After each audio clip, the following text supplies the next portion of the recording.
Good morning, children.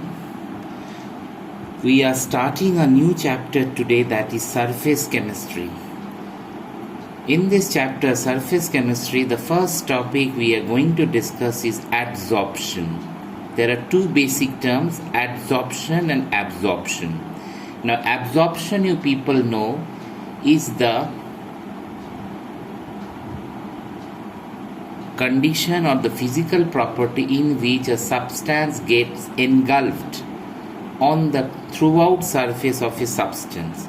So absorption is actually a bulk phenomenon in which the substance becomes uniformly distributed throughout the whole solid. Okay, so just remember, absorption is a process in which the whole substance gets totally distributed uniformly throughout the bulk of the solid. On the other hand, adsorption is a phenomenon, or I should say adsorption is the accumulation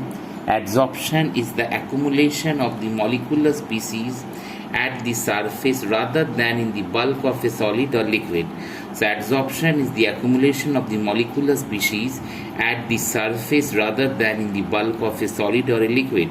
The substance that concentrates or accumulates at the surface is termed as adsorbate, and the substance on the surface of which adsorption takes place is called as the adsorbent.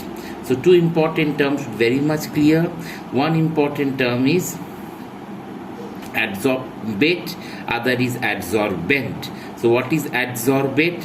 The substance that concentrates or accumulates at the surface is termed as adsorbate, and the substance on the surface of which adsorption takes place is called adsorbent. Suppose I have a thick piece of sponge. On that piece of sponge, if some water is adsorbed, so I should say the water is the adsorbate and the substance, in this case sponge, is the adsorbent. Okay. Now the process of removal of adsorbate from the surface of adsorbent is called as desorption, or in a way I should say it is the opposite of adsorption, or it is a process in which a substance is removed, adsorbate is removed from the surface of the adsorption, or the opposite of adsorption is called desorption, or the removal of adsorbent on the surface. Now, distinction between adsorption and absorption. There are two basic differences between adsorption and absorption. The first difference is that adsorption is a surface phenomenon, that is, the substance is concentrated only at the surface and does not penetrate to the bulk of the adsorbent. On the other hand, adsorption is a bulk phenomena, that is, the substance is uniformly distributed throughout the bulk of the solid.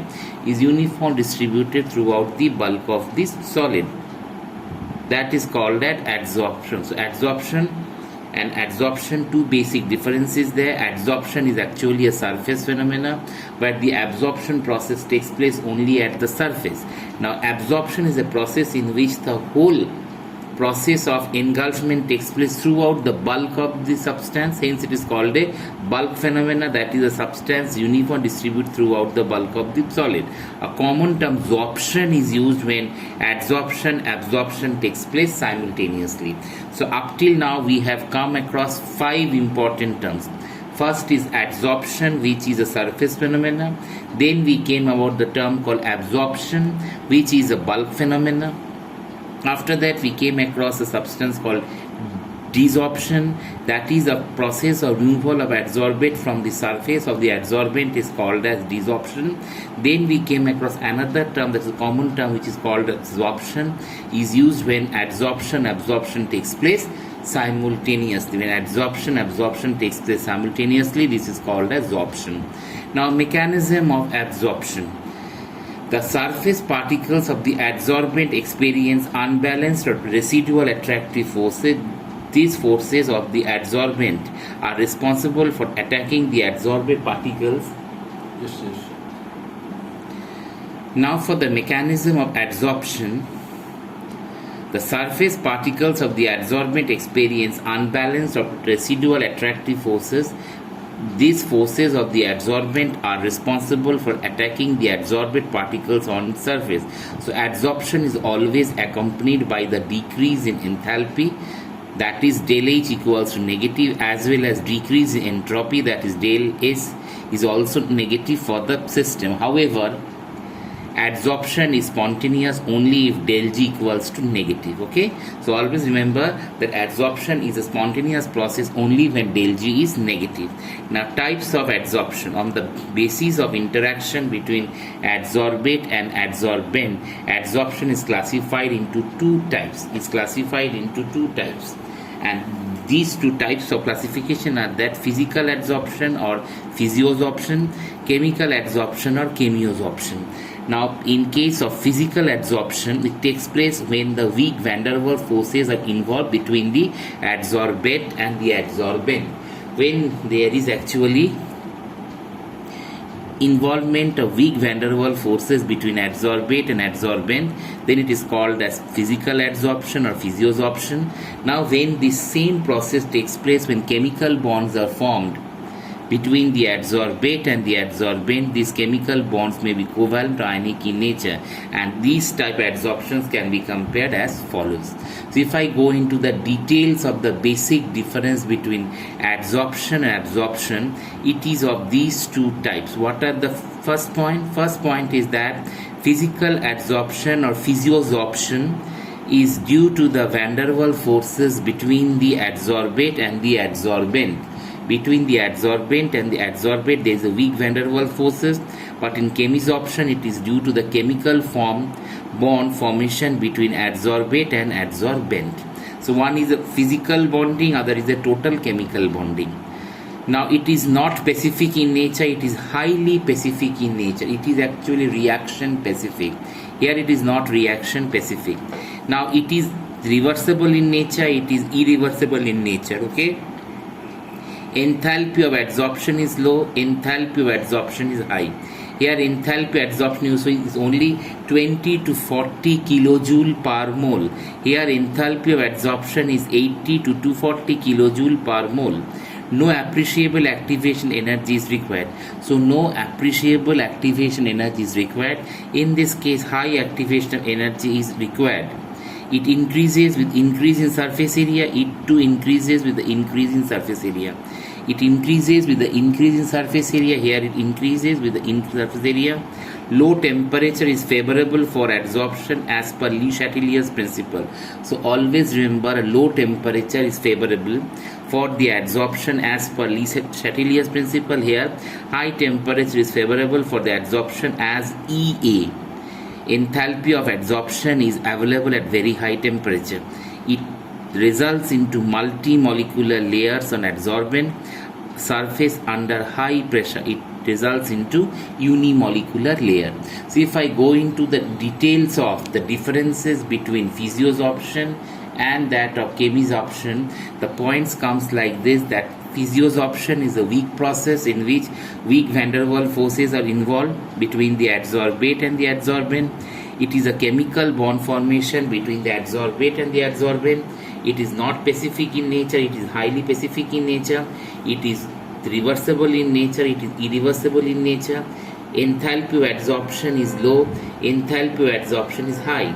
No appreciable activation energy is required, high activation energy is sometimes required. It increases with the increase in surface area. It too increases with the larger the surface area, obviously whether it is physiosorption or chemisorption, it is always in large amount, right?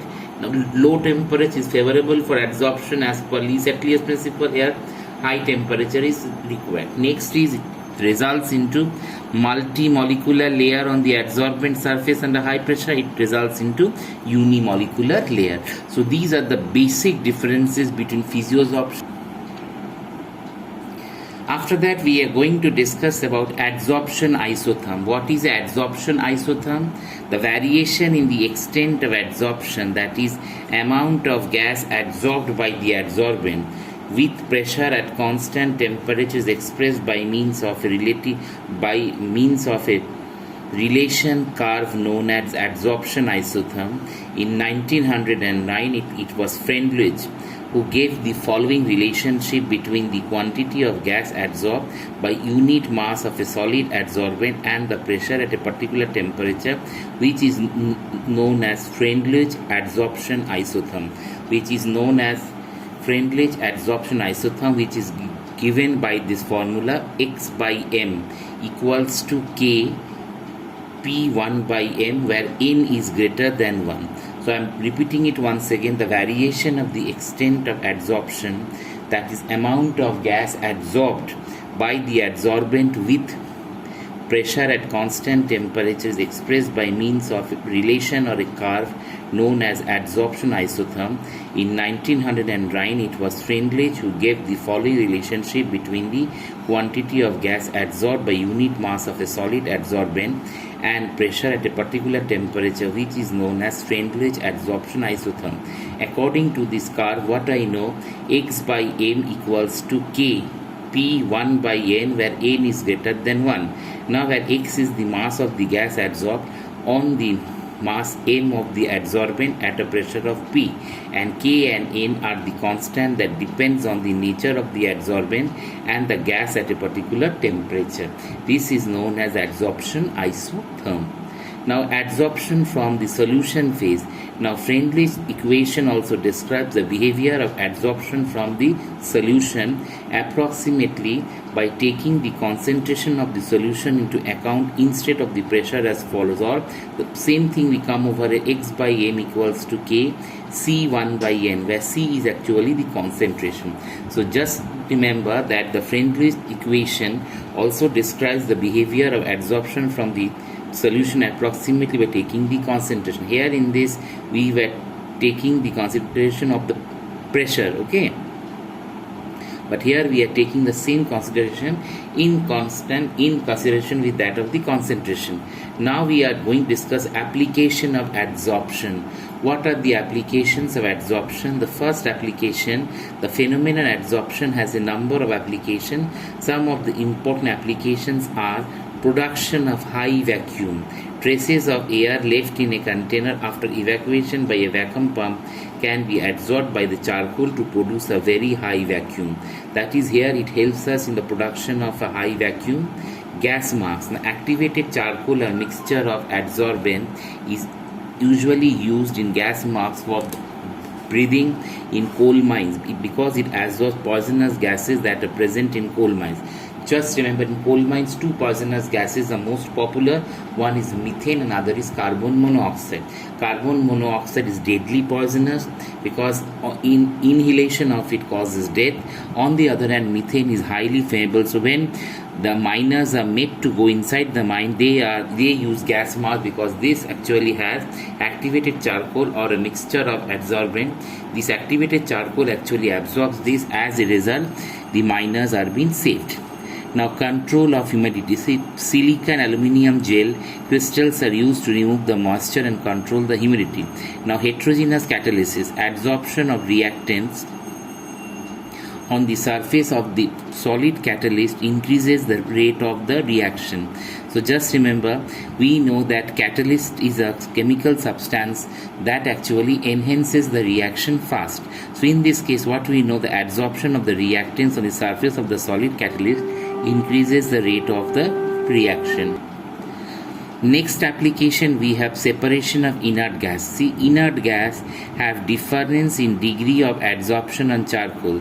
Thus, a mixture of noble gas can be separated by adsorption on constant on coconut charcoal at different temperatures. See, coconut shells are used to make coconut charcoal, and as a result of which the inert gas have difference in degree of adsorption on charcoal. Thus, the mixture of noble gases can be separated by adsorption on coconut charcoal at different temperature. In the curing of diseases, many drugs are adsorbed on microorganisms that disturb their metabolic activities and kill them. Now, next is the froth flotation process.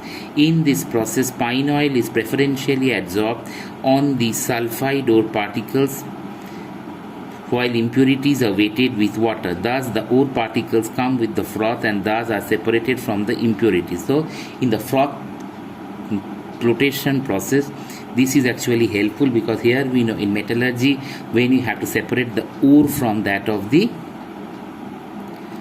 impurities present in it or the gangue has to be separated from the ore, then we use the froth flotation process in which pine oil is preferentially adsorbed. Next is removal of coloring matter from solution.